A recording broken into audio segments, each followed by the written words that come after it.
आज हम पढ़ेंगे इलेक्ट्रोमैग्नेटिज्म।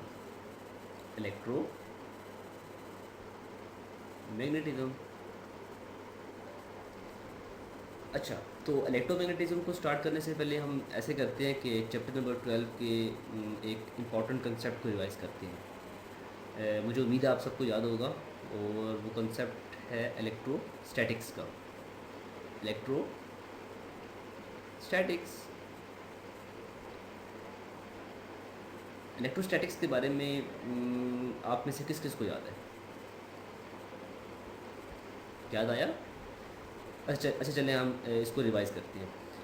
इलेक्ट्रोस्टैटिक्स में हमने ये चीज़ पढ़ी थी कि सपोज़ करें हमारे पास कुछ चार्ज पार्टिकल्स हैं, और हमने ये सपोज़ किया था कि वो चार्ज पार्टिकल्स रेस्ट में हैं, यानी उनकी वेलोसिटी ज़ीरो है। इन चार्ज पार्टिकल्स की वजह से इन चार्ज पार्टिकल्स के इतराफ़ में एक फील्ड जनरेट हो जाएगी, और इस फील्ड को हमने इलेक्ट्रिक फील्ड का नाम दिया था। और हमने ये चीज़ भी पढ़ी थी कि इस इलेक्ट्रिक फील्ड की डायरेक्शन किस डायरेक्शन में है? Radially outward. याद आया? जी हाँ। तो इलेक्ट्रोस्टैटिक्स में हमने क्या पढ़ा था? हमने कहा था हमारे पास कुछ चार्ज पार्टिकल्स हैं, और वो चार्ज पार्टिकल्स के रेस्ट में हैं। उन चार्ज पार्टिकल्स की मौजूदगी की वजह से उनके इतराफ़ में, उनके सराउंडिंग्स में एक ख़ास किस्म की फील्ड प्रोड्यूस हो जाती है, और उस फील्ड को हमने इलेक्ट्रोस्टैटिक का नाम दिया था। जी हाँ। तो अच्छा, अब हम चलते हैं इलेक्ट्रोमैग्नेटिज्म की तरफ। इलेक्ट्रोमैग्नेटिज्म क्या चीज़ है? देखिए, हमारे पास वही चार्ज पार्टिकल्स हैं। हम सपोज करते हैं ये वही चार्ज पार्टिकल्स हैं जो कि पहले इलेक्ट्रोस्टैटिक्स के केस में रेस्ट में थे। लेकिन अब हम ऐसे इसको सपोज करते हैं कि ये चार्ज पार्टिकल्स एक जगह से दूसरी जगह मूव करना स्टार्ट करते हैं। यानी ये चार्ज पार्टिकल्स पहले इनकी वेलोसिटी ज़ीरो थी, रेस्ट में थे, इलेक्ट्रो स्टैटिक फील्ड प्रोड्यूस कर रहे थे, और अब यही जो चार्जेस हैं ये एक जगह से दूसरी जगह मूव कर रहे हैं। यानी इनकी कोई ना कोई वेलोसिटी होगी, और ये एक जगह से दूसरी जगह डिस्प्लेस करते हैं। तो जब ये चार्ज पार्टिकल्स एक जगह से दूसरी जगह मूव करते हैं, तो इन चार्ज पार्टिकल्स की मोशन की वजह से इसके अक्रॉस एक ख़ास किस्म की फील्ड पैदा होती है, और इस ख़ास किस्म की फील्ड को हम मैग्नेटिक फील्ड कहते हैं। मैग्नेटिक फील्ड या बी फील्ड। जिस तरीके से यहाँ पे इलेक्ट्रिक फील्ड थी, इसी तरीके से यहाँ पे मैग्नेटिक फील्ड है। अभी आगे जाके हम पढ़ेंगे कि मैग्नेटिक फील्ड की डायरेक्शन क्या होती है, और मैग्नेटिक फील्ड किन किन चीज़ों के ऊपर डिपेंड करता है, और मैग्नेटिक फील्ड की जो मैग्नीट्यूड है वो किन किन चीज़ों से हम इंक्रीज़ या डिक्रीज़ कर सकते हैं। अच्छा, तो अभी हमने क्या चीज़ पढ़ी? हमने कहा कि जब भी हमारे पास कुछ चार्ज पार्टिकल्स होंगे, और वो चार्ज पार्टिकल्स जब एक जगह से दूसरी जगह मूव करेंगे, तो उनकी मोशन की वजह से एक ख़ास किस्म की फील्ड जनरेट हो जाएगी, और उस फील्ड को हमने मैग्नेटिक फील्ड का नाम दिया। ठीक है? अच्छा, अब हम क्यों ना एक छोटा सा एक्सपेरिमेंट डिज़ाइन करें, जिसकी मदद से हम घर में बैठकर या कॉलेज में अपनी लैब में बैठकर ये जान सकें कि क्या वाकई जब भी चार्ज पार्टिकल्स मूव करते हैं तो उनकी मोशन की वजह से मैग्नेटिक फील्ड प्रोड्यूस होती है या नहीं, और अगर होती है तो उनकी शेप कैसी होती है, वो किन किन चीज़ों के ऊपर डिपेंड करती है। तो आपके ज़हन में आया कि छोटा सा एक्सपेरिमेंट जो हम कर सके लैब में या अपने घर में? अब पता चलेगा ना। अच्छा, मुझे आप एक ऐसी एग्जांपल दें जिसके अंदर हम ये देख सकें कि चार्ज पार्टिकल्स मूव कर रहे हो। Simple example. कोई छोटी सी एग्जांपल आप अपने इर्द गिर्द देखें, आपको उम, ये इलेक्ट्रॉनिक डिवाइस नज़र आ रही है, आपको पंखा नज़र आ रहा होगा, आपको ट्यूबलाइट नज़र आ रही होगी, आपको और बहुत सी इलेक्ट्रॉनिक चीज़ें नज़र आ रही होंगी। तो ये इलेक्ट्रॉनिक चीज़ें किन चीज़ों से चल रही हैं? इलेक्ट्रिक करंट की वजह से। और आपको पता है ना करंट किसे कहते हैं? करंट चार्जेस के मोशन का नाम है। यानी जब भी चार्ज पार्टिकल्स मूव करते हैं तो उनकी मोशन की वजह से इलेक्ट्रिक करंट जनरेट होता है। ऐसा ही है ना? अच्छा, अब हम ये चेक करते हैं जब हम इलेक्ट्रिक करंट को ऐसे डिफ़ाइन करते हैं कि इलेक्ट्रिक करंट चार्ज पार्टिकल्स की मोशन का नाम है, तो हमें ये भी सोचना चाहिए ना कि चार्ज पार्टिकल्स की मोशन का नाम अगर इलेक्ट्रिक करंट है, तो इन्हीं चार्ज पार्टिकल्स की मोशन की वजह से मैग्नेटिक फील्ड भी प्रोड्यूस होनी चाहिए, जो कि भी हमने पढ़ी है। ऐसा है या नहीं? यानी जैसा कि हम करंट को डिफ़ाइन ऐसे करते हैं, चार्जेस पर यूनिट टाइम। तो यानी चार्जेस की मोशन की वजह से टाइम स्केल के अंदर क्या चीज़ प्रोड्यूस होता है? करंट प्रोड्यूस होता है। तो जिस तरीके से अभी हमने ऊपर पढ़ा कि इन्हीं चार्जेस की मोशन की वजह से एक ख़ास किस्म की फील्ड भी प्रोड्यूस होती है, और उस फील्ड को हमने क्या नाम दिया था? हमने कहा था मैग्नेटिक फील्ड, बी फील्ड या मैग्नेटिक फील्ड। और इसी मैग्नेटिक फील्ड जो कि चार्ज पार्टिकल्स की मोशन की वजह से डेवलप होती है, इसका नाम इलेक्ट्रोमैग्नेटिज्म है। अच्छा, तो बात हम कर रहे थे एक सिंपलेस्ट एक्सपेरिमेंट के डिज़ाइन की, जो हम घर में कर सकें या अपने कॉलेज की लैब में कर सकें, और ये आइडेंटिफाई कर सकें कि किन किन तरीक़ों से हम किन किन सिंपलेस्ट तरीक़ों से हम मैग्नेटिक फील्ड को डायग्नोज कर सकते हैं, और उसकी वेरिएशन और उसकी डिपेंडेंस हम चेक कर सकते हैं। तो चलें, आपने तो मुझे आइडिया नहीं दिया, मैं खुद ही आपको बताता हूँ। चलें, हम ऐसे करते हैं, सपोज़ करें आपके पास ओहो, असल में मैं यहाँ पे एक कार्डबोर्ड बनाना चाह रहा हूँ। ये एक कार्डबोर्ड है, और इसके अंदर मैं एक छोटा सा सुराख करता हूँ, और इस सुराख में मैं ओहो, एक तो मेरी ड्राइंग इतनी अच्छी नहीं है। चलें, खैर मैं आपको बाद में इसकी एक अच्छी सी पिक्चर भी दिखाऊंगा, जिससे आपको ये कंसेप्ट क्लियर हो जाएगा। हम सपोज करते हैं ये हमारे पास एक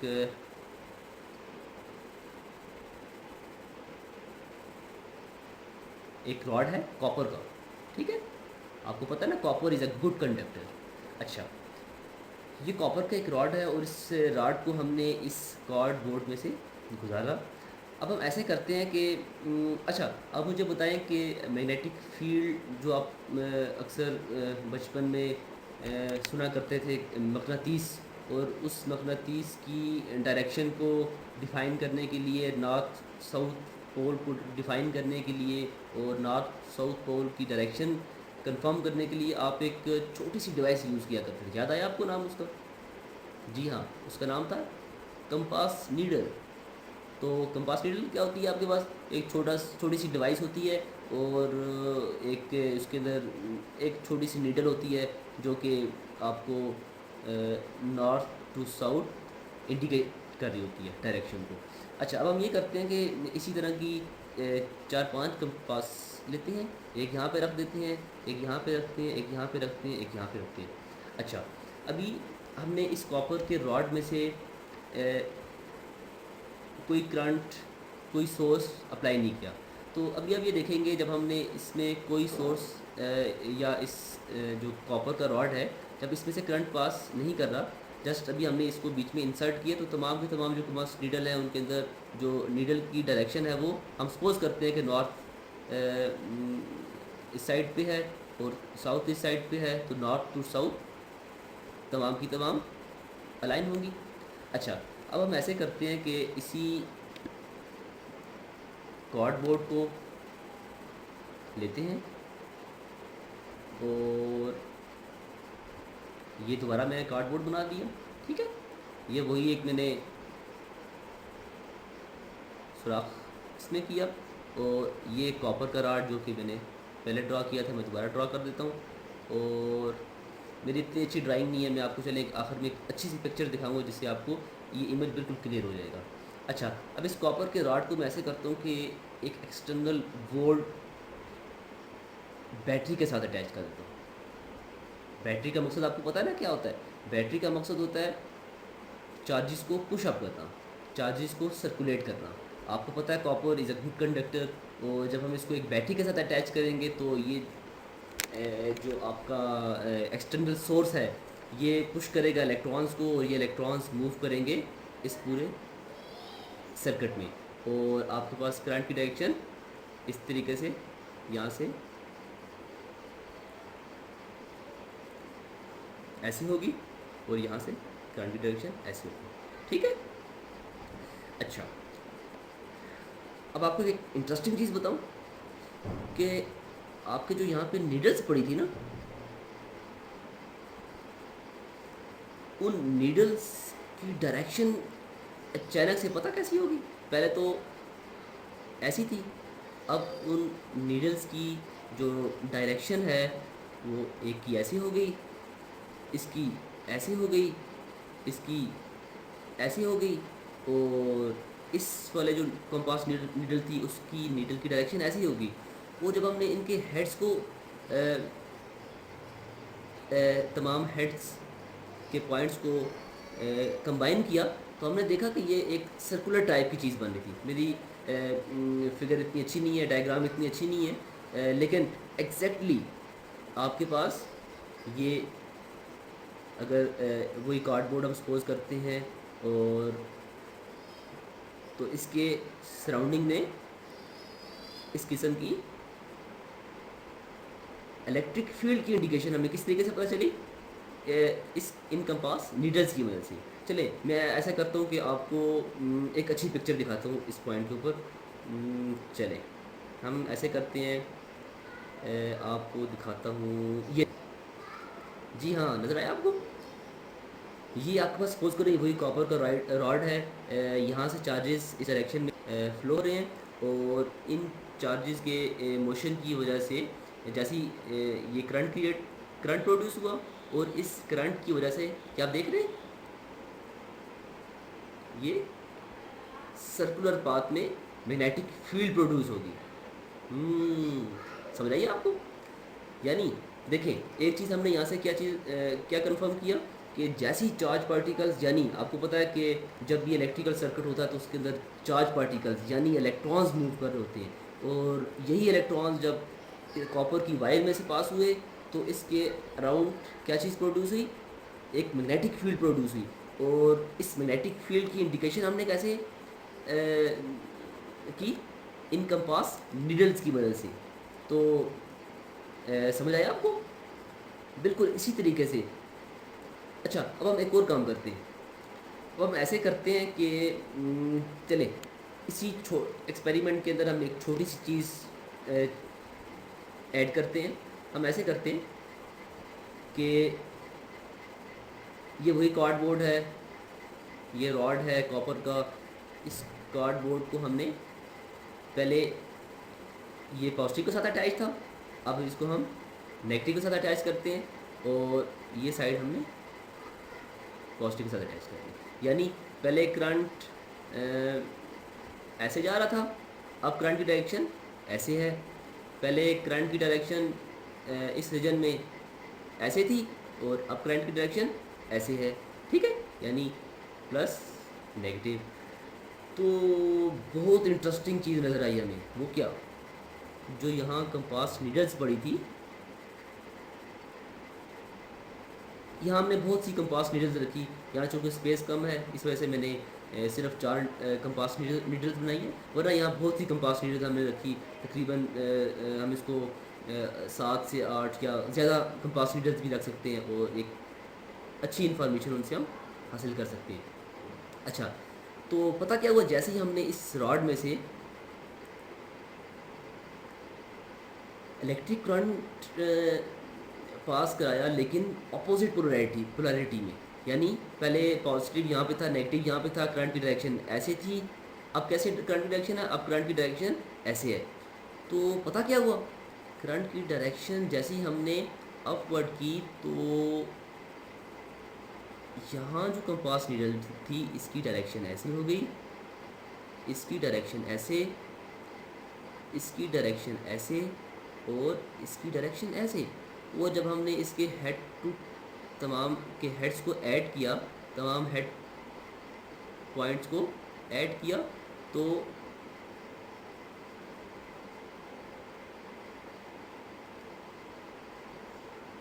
शेप कैसी बनी?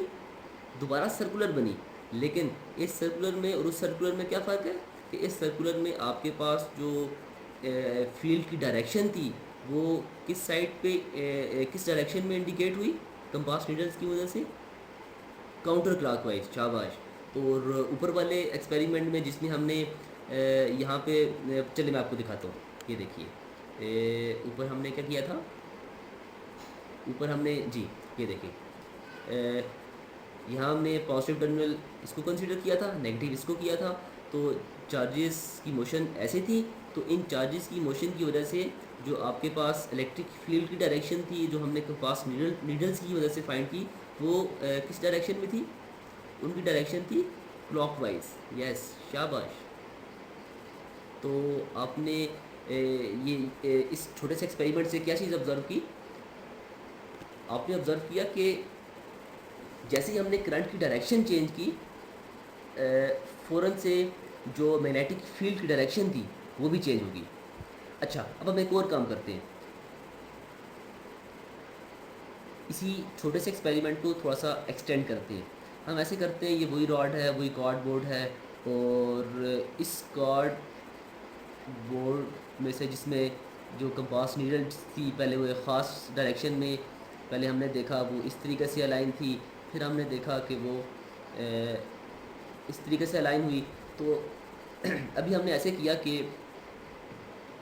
जो आपके पास ये बैटरी थी ना, ये बैटरी अचानक हमने हटा दी, यानी जो एक्सटर्नल वोल्ट या जो एक्सटर्नल बैटरी थी आपकी, ये हमने ज़ीरो कर दी। ठीक है, यानी पोटेंशियल हमने ज़ीरो कर दी। इस पोटेंशियल के ज़ीरो करने से क्या हुआ?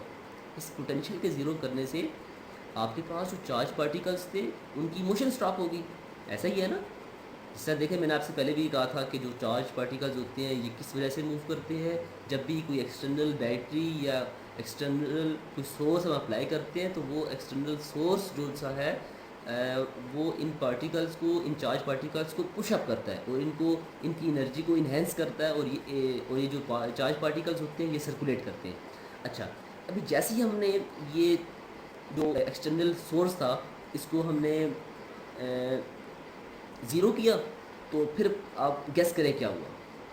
देखिए, पहले शेप ऐसी बनी, हमने करंट को रिवर्स किया, शेप ऐसी बन गई। अब हमने जो एक्सटर्नल सोर्स था वो हटा दिया, यानी करंट हमारे पास ज़ीरो हो गया। करंट ज़ीरो होने का मतलब क्या है? कि आपके पास जो चार्जेस की मोशन थी वो स्टॉप हो गई, चार्ज अब मूव नहीं कर रहे। जो कॉपर के रॉड के अंदर चार्जेस थे वो वहीं के वहीं हैं, मूव नहीं कर रहे। तो आप ज़रा बताएं कि अब जो कंपास नीडल्स हैं वो उनका बिहेवियर कैसा होगा? अब पता चलेगा ना। बताएं। ऐसे ऐसे चले मैं बताऊँ आपको।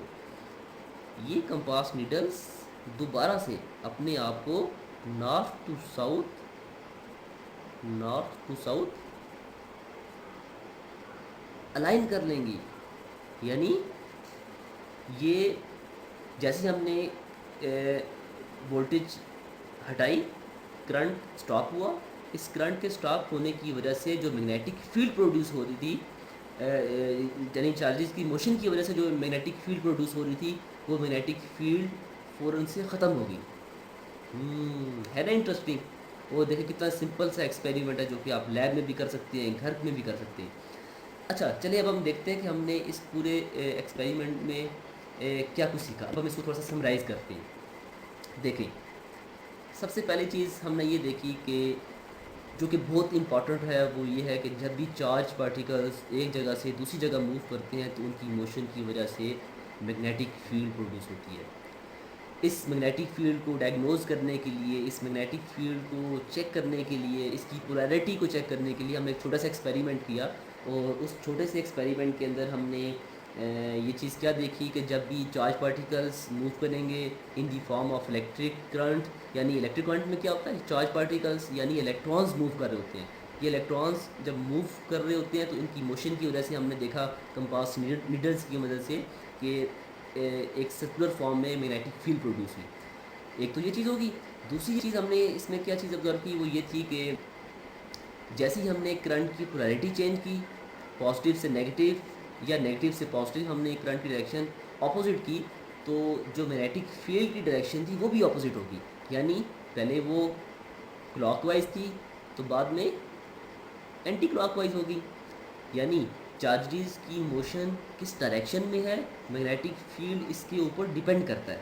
ठीक है, मैग्नेटिक फील्ड की डायरेक्शन डिपेंड करती है इलेक्ट्रिक चार्जेस या पास चार्ज पार्टिकल्स हैं उनकी मोशन के ऊपर। अच्छा, और इसके अलावा एक और चीज़ जो हमने ऑब्ज़र्व की वो ये थी कि जैसे ही हमने करंट को ज़ीरो किया, यानी चार्ज पार्टिकल्स मूव करना स्टॉप हो गए, तो आपके पास मैग्नेटिक फील्ड भी क्या होगी, वेनिश होगी, मैग्नेटिक भी ख़त्म होगी। और इसकी इंडिकेशन हमने कैसे की, कंपास नीडल्स की वजह से। तो अच्छा, अब क्यों ना लेक्चर के एंड पे मैं आपको एक बेसिक रूल बता दूं कि जिस रूल की मदद से आप ये ऑब्ज़र्व कर सकें, ये फ़ौरन देख सकें कि अच्छा करंट की डायरेक्शन इस तरह से है तो मैग्नेटिक फील्ड डायरेक्शन कैसी होगी। अगर करंट की डायरेक्शन इस तरह से होगी तो सपोज करेगा करंट ऐसे मूव, करंट इस डायरेक्शन में मूव कर रहा है तो मैग्नेटिक फील्ड की डायरेक्शन कैसी होगी, और अगर करंट की डायरेक्शन ऐसी है तो मैग्नेटिक फील्ड की डायरेक्शन फिर कैसी होगी। तो बजाय इसके कि मैं आपको यहाँ पे कि डायग्राम बनाऊँ, और आपको तो पता है मेरी इतनी अच्छी डायग्राम नहीं है, तो चलें मैं आपको एक अच्छी सी पिक्चर दिखाता हूँ और उस पिक्चर से हम ये एनालाइज़ करते हैं कि किस तरीके से हम ये एक जनरल रूल डिस्क्राइब कर सकते हैं। चलिए मैं आपको सबसे पहले उस रूल का नाम बता देता हूँ। उस रूल का नाम है राइट हैंड रूल। ये राइट हैंड रूल क्या है ये भी हम देखते हैं। ये देखिए, कैसी पिक्चर है, अच्छी है ना। देखिए, ये सपोज करें वही कॉपर का रॉड है, इस कॉपर के रॉड में से करंट फ्लो कर रहा है, करंट की डायरेक्शन अपवर्ड है।